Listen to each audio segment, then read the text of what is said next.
Japan. Okuyama. Okayama, Japan, yes. Okuyama, Japan. And he's also the series editor for a number of extensive reading or reader series from Cengage Learning. And I've seen him present a number of times, and I'm sure you're really going to enjoy this and get a lot of very good information from it. So without any further ado, please help me welcome Professor Waring. Okay, hello everyone. Okay, I'm going to talk today about why extensive reading doubles your students' vocabulary. The important thing is, if you look at your handout, does everybody have the handout? The very last slide is the most important one. The last slide, which gives you some links. This presentation is already on the internet for you if you want to download it. The one I'm going to give you is kind of like the heavy version. There's a light version on the web that doesn't have quite so many pictures, which is easier to download and things. Also, I gave a talk yesterday which was about managing an extensive reading program, and that's also on the web if you missed the presentation yesterday. There are also lots of links there on my extensive reading website with lots and lots of information to supplement the things I'm doing today. So let me start. Let's just look at what, in many ways, the way that reading is typically taught. Not so much always at the primary level, but let's say the junior high school, a little bit higher, the Hagwon type of way. What's a typical way that reading is taught? Well, it looks something like this. Okay, we have different parts to it. Do we have the click? Okay, all right, excellent. So what do we have? We have a typical reading text like this with some features. The text is quite short, typically, maybe 300-400 words, something like that. There are many difficult words in there. Some words the students don't know. That's fine, because the aim is to try to learn them. You're trying to teach them. Cool, no problem there. Okay, so next. Oh, that's previous. Next. Right. Power, power. There are also often some follow-up activities, some exercises. We're reading comprehension, or maybe some vocabulary, some grammar, this type of thing. And sometimes there's some definitions down here. Sometimes in Korean, sometimes it's in English. And I think if you look at the kind of book that you would be teaching, a typical course book, would look something like this. Maybe at a different level. It might be easier for your students, might be harder for your students. But basically, this kind of design is typically the way that reading is taught here in Korea, and in fact in Asia. So, what does this mean? Well, they're taught usually from textbooks with short, difficult texts. They're doing lots of exercises to practice grammar, vocabulary, maybe some reading skills, maybe some strategies. This is a very typical thing that we do. And it's all fine. Nothing wrong with that. Perfectly okay. The teacher tends to lead the students, or the course book leads the students, because they have to follow and you go through Unit 1, Unit 2, Unit 3, Unit 4, and so on and so on. All the students are reading the same teacher-selected material. Okay, so the teacher, maybe the school district, maybe even the province, has decided which book the students are going to use, and all the students are using the same one, independent of their own level. Whether it suits their level or not, they're all reading the same thing. Therefore, they're all reading the same pace. So the higher ability students, the lower ability students are all reading at the same pace, because when we have our reading text and the teacher says, okay, now please read the text, the slow learners will take, slow learners, that sounds awful, the slower readers will probably take, say, 5 minutes to read the text. The faster readers may take 1 minute. They then spend 4 minutes going, right? So they all read at the same pace, whether they like it or not. Okay? All the students read at the same difficulty level. Why? Because it's the same text everybody gets. As you know, in your class, there's going to be 20% of the students who are better than average, 20% of the students who are lower than average. For the students who are better than average, the text is probably going to be easy. They already know some of the words. They know much of the grammar. You're wasting their time. The 20% at the bottom, there's a lot more on the page that they don't understand. And it's really hard for them, and they can't grasp it because there's too much to hold on to at once. So through this design, we've already lost, say, 30 or 40% of our students. We're teaching only in the middle. The text may or may not interest all of the learners. Okay?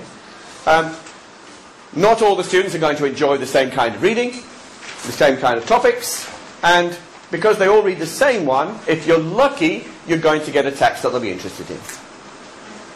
But if you ask your students about typical course book material, they tend to not like it so much. Okay? One of the important things to remember about this is it's hard to develop fluent eye movements. That is, moving your eye across the page smoothly and quickly. It's very hard to do this. Why? Because there's lots of speed reading bumps. Yeah? You can think of it as driving along the road, and on the road there's a kind of bump on the road, right? So you're reading, and then bump, and read, and then bump, read, and then bump, right? Or sometimes bump, bump, bump, bump, bump, bump, bump, right? So the thing here is that you can't read quickly, you can't drive quickly if you have so many speed bumps along the way. And reading quickly and reading smoothly is very, very important for developing comprehension ability. When students read faster, they read better. They can see more words, they can see more of the text in one eye movement, which means that they're starting to read at the ideal level of reading. Instead of reading letter by letter by letter by letter, or word by word by word by word, the faster they read more, and they're reading sets of words, a group of words, 2, 3, 4 words together, and they move to the ideal level of reading, where their brain is thinking in ideas rather than thinking in individual words. This leads to higher and better comprehension. So building reading speed is extremely important for students to develop this fluency. Wow, are you okay? Please don't die. Take care. Oh dear. Right, move on. So we typically call this intensive reading. Intensive reading. And the key here is in means look inside the text. Look in at the grammar, look in at the vocabulary, look in at the reading skills, and so on. Teacher-led, everybody going the same pace. There's nothing wrong with this. It's perfectly okay. There's nothing wrong with this. It's good because it helps you to teach things, it helps students notice things, help them to notice vocabulary or notice reading skills, and so on and so on. There's nothing wrong with doing this. The question, though, is this developing fluency? And of course, clearly it's not, as I mentioned before, about the speed reading bumps. It's also not really developing the students' fluent reading of longer texts and a whole story. Yes? So it's important that the students have the ability to build their fluent eye movements and comprehend everything. In the difficult text, the students are learning individual words, but maybe that's the time that they will meet it just once or maybe twice in the passage. And we'll look at some data later why that might be a problem. So the other side of the same coin is extensive reading. What is extensive reading? That's extensive reading. Just reading. That's extensive reading. That's extensive reading, or extensive listening. Listening to the teacher talking, reading stories together. That's extensive reading. Notice what the students are doing here.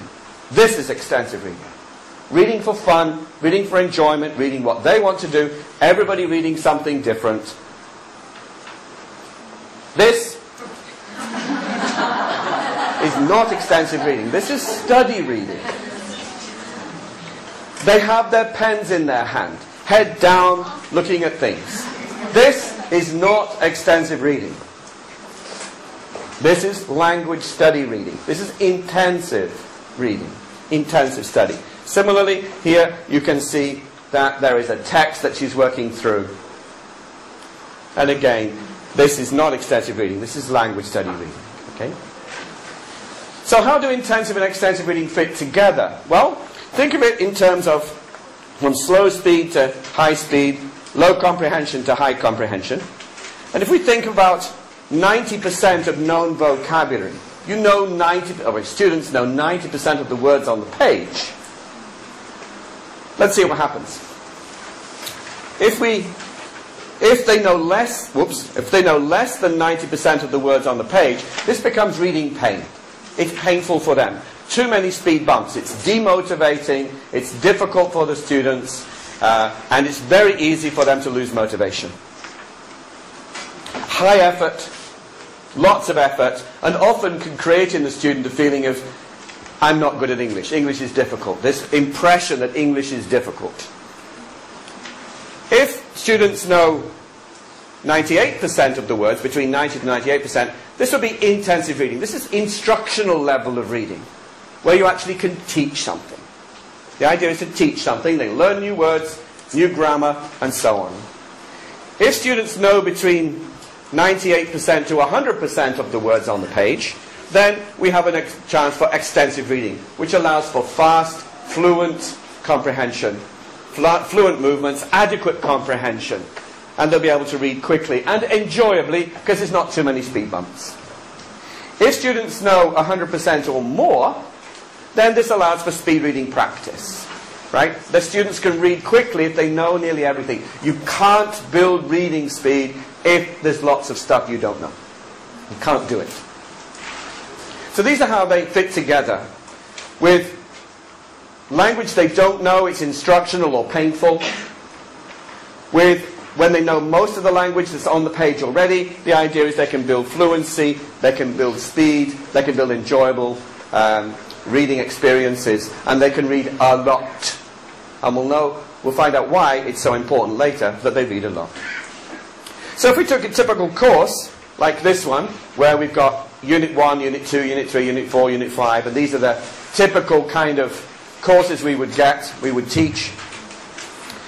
What tends to happen here is that the course book would teach the main curriculum. That is the grammar syllabus maybe, or maybe a vocabulary syllabus,